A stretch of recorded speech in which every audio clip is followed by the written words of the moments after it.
Ethiopians that they're talking to, or the Syrians, or in the case of David Wilcock, it's Ra and Seth.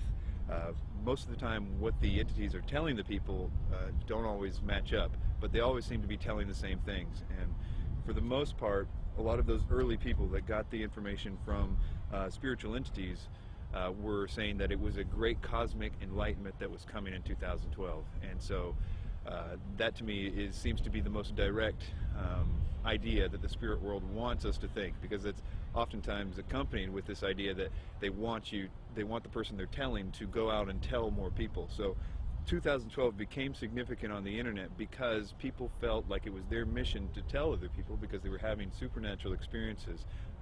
Most of the 2012 theories will fall into one of two categories. Either they're going to be, that in 2012 there's going to be some great enlightenment. They say it's a spiritual evolution or a consciousness shift or a vibrational change or something to that effect. And the other half of it seems to be more about a cataclysmic events that are going to happen in 2012. Usually, they're based off the idea that the Mayan calendar ends or restarts in 2012. 2012 is being pushed on the public through books, documentaries, speakers, and even major motion pictures. We are meant to believe that December 21st, 2012 will either be a catastrophe for humanity or a time when there is a consciousness enlightenment and a world shift, a time when humanity evolves. However, when you consult the scholars who study the Mayan calendar, they don't seem to support these views at all. University of Florida anthropologist Susan Gillespie says the 2012 phenomena comes from the media and from other people making use of the Maya past to fulfill agendas that are really their own. Despite the publicity generated by the 2012 date, Susan Milbrath, curator at Latin American Art and Archaeology at the Florida Museum of Natural History, stated that, quote, "We, the archaeological community, have no record or knowledge that the Maya would think the world would come to an end in 2012. I think probably the most significant reason that all of them are wrong is because what they say that is going to happen in 2012 isn't. That is, although the Mayan calendar might be ending, there is no galactic alignment, whether it be the Earth actually won't be aligning with the center of the galaxy in the sense, and that actually won't happen for another 30 million years. So, and even if it was, there's no necessarily any evidence that anything would happen, but it's really a moot point because there isn't anything happening. Secondly, there is no actual alignment of the planets. It's another thing that people are saying is going to cause the enlightenment or the catastrophes.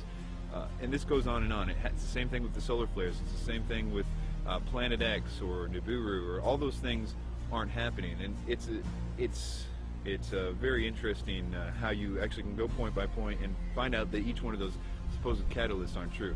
Sandra Noble, Executive Director of the Foundation for the Advancement of Mesoamerican Studies in Crystal River, Florida, states, "To render December 21st, 2012 as a doomsday event or a moment of cosmic shifting," she says, "is a complete fabrication and a chance for a lot of people to cash in," unquote. Many people are indeed cashing in because of the 2012 hysteria, but the reason 2012 is being pushed on the public so much is because it is in 2012 when the elite occultists and the New Age advocates plan to usher in the Age of Aquarius one-world system. Siri Data points out that the New Age consensus is that the Age of Aquarius one-world system will be ushered in 2012. Quote, "It is generally agreed that the actual time that we enter the Age of Aquarius will be 2012, unquote. Could this whole 2012 concept be propaganda to get people to accept the Age of Aquarius in 2012? Eugene Gallagher likewise notes that the supposed Age of Aquarius is expected to arrive in 2012. Quote, "The term New Age is most closely correlated with the astrological idea that we are about to enter a new age, the Age of Aquarius, which will arrive around 2012, unquote.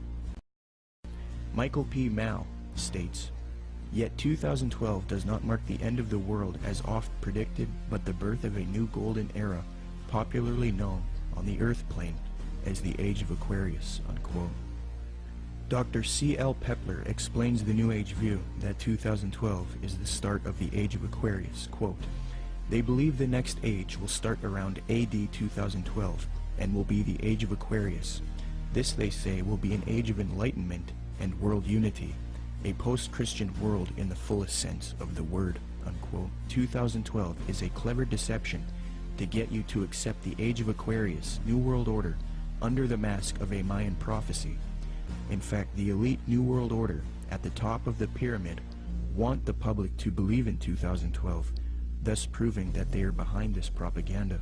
The Club of Rome, by its own admission, is a globalist think tank.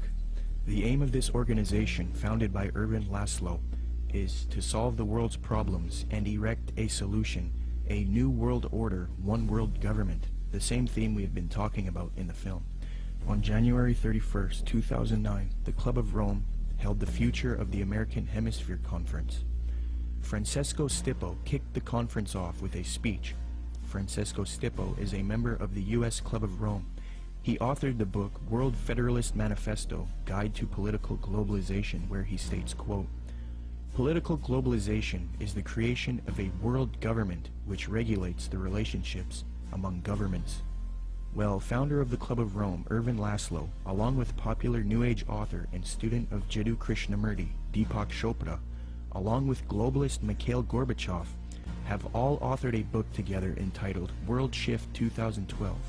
This book advocates the 2012 theories extensively, so it appears that the elite have vested interest in this 2012 hysteria, and they want the public to accept it. Ervin Laszlo's Club of Rome founded another spin-off organization called the Club of Budapest. Now, it is this elite organization, the Club of Budapest, which is promoting 2012 and the New Age ascension beliefs to the public.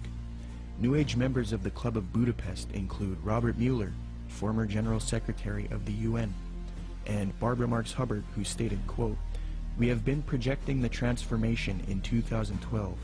It is happening now," unquote. Founder of the Club of Budapest, Ervin Laszlo, is also featured on the Pro-2012 Ascension website, worldshift2012.org. This website heavily promotes the idea that the world is about to end in 2012 if there isn't a transformation based on consciousness resulting in a new global order. Under the Partners section of the website, the State of the World Forum, which Zeitgeist is connected to, is listed on the site. This ties the New World Order to 2012 in that the 2012 hysteria is being pushed by the New World Order to the public to rally humanity together for a one-world government. Under the endorsement section of the worldshift2012.org site, Mikhail Gorbachev is also listed. Mikhail Gorbachev, the Communist New World Order advocate. Thus, it is quite clear that the global elite want people to believe in 2012 so that they can achieve their Age of Aquarius one-world system, which they now claim will emerge in 2012. It's a very clever deception that a lot of people have fallen for. Will anything happen in 2012? Maybe. Will it have to do with any prophecy of Maya? No. If anything does happen, it will be the New World Order who engineers it and ushers in their global system.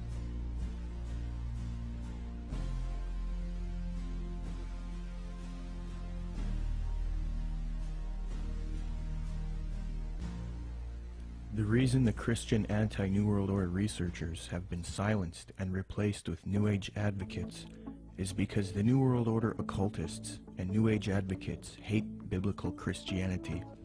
Why? Because the Bible not only refutes their New Age beliefs, but it predicted their coming utopia, calls it out as an evil world system, and tells people to resist it. First, in the Apostle Paul's first letter to Timothy, he warns of these supposed ascended masters who will deceive people with false doctrines. Quote, "The Spirit clearly says that in later times some will abandon the faith and follow deceiving spirits and things taught by demons. Such teachings come through hypocritical liars, whose consciences have been seared as with a hot iron." Paul also predicts the New Age movement, quote, "For the time will come when men will not put up with sound doctrine. Instead, to suit their own desires, they will gather around them a great number of teachers to say what their itching ears want to hear. They will turn their ears away from the truth and turn aside to myths." New Agers will often claim that the Bible promotes their astrological beliefs. However, in the Old Testament book of Isaiah, astrology is forbidden and identified as an abomination to God. Quote, Let now the astrologers, the stargazers, the monthly prognosticators stand up, and save thee from these things that shall come upon thee. Behold, they shall be as stubble. Zeitgeist's main source, Acharya S., claims that Jesus talks about the age of Pisces in Matthew 28:20, which states, "And teaching them to obey everything I have commanded you, and surely I am with you always to the very end of the age." However, although the zodiac was around in 1st century Palestine, the age concept was not around yet, so the biblical writers could not have been referencing the astrological age. Dr. Noel Swerdlow, professor of astronomy and astrophysics at the University of Chicago, states, "Within which group of stars the vernal equinox was located was of no astrological significance at all. The modern ideas about the age of Pisces or the age of Aquarius are based upon the location of the vernal equinox in the regions of the stars of those constellations. So when this woman says that the Christian fish was a symbol of the coming age of Pisces, she is saying something that no one would have thought of in antiquity," unquote. When Matthew 28:20 talks about the end of the age, or in Greek, the end of the eon, he is not talking about astrological ages, as this concept was not around yet. The age referred to is that of Jewish understanding. As J.P. Holding remarks, quote, "Zeitgeist is correct that when Jesus refers to the end of the eon, he doesn't mean the end of the world. However, he is also not speaking of the astrological age of Pisces. Rather, in the 1st century Jewish thought, there was an awareness of the current age, Ha-Alom Ha-Zeh, and the age to come, Ha-Alom Ha-Ba. The distinction between the two appears both in the New Testament and in other Jewish writings.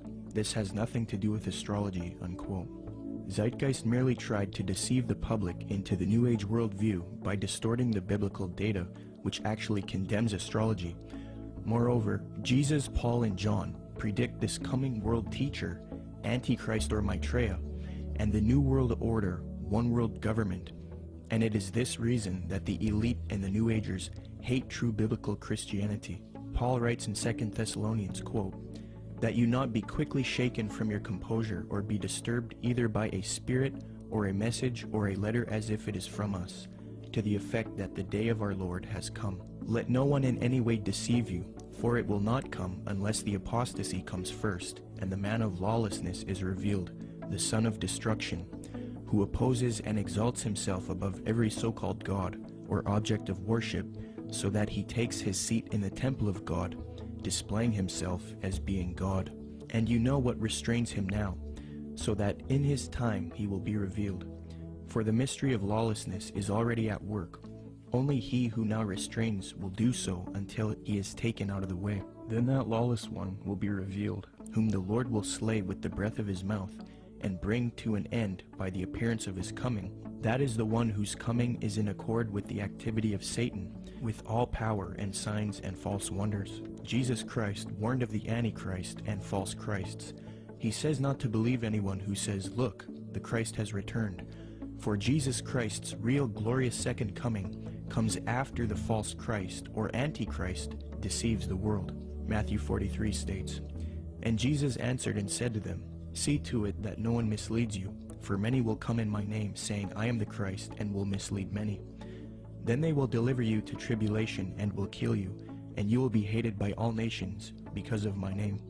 Then if anyone says to you, Behold, here is the Christ, or there he is, do not believe him, for false Christs and false prophets will arise, and will show great signs and wonders, so as to mislead if possible even the elect.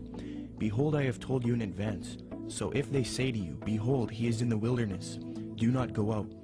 Or, Behold, he is in the inner rooms, do not believe them. For just as the lightning comes from the east and flashes even to the west, so will the coming of the Son of Man be. But immediately after the tribulation of those days, the sun will be darkened, and the moon will not give its light, and the stars will fall from the sky, and the powers of the heavens will be shaken. And then the sign of the Son of Man will appear in the sky, and then all tribes of the earth will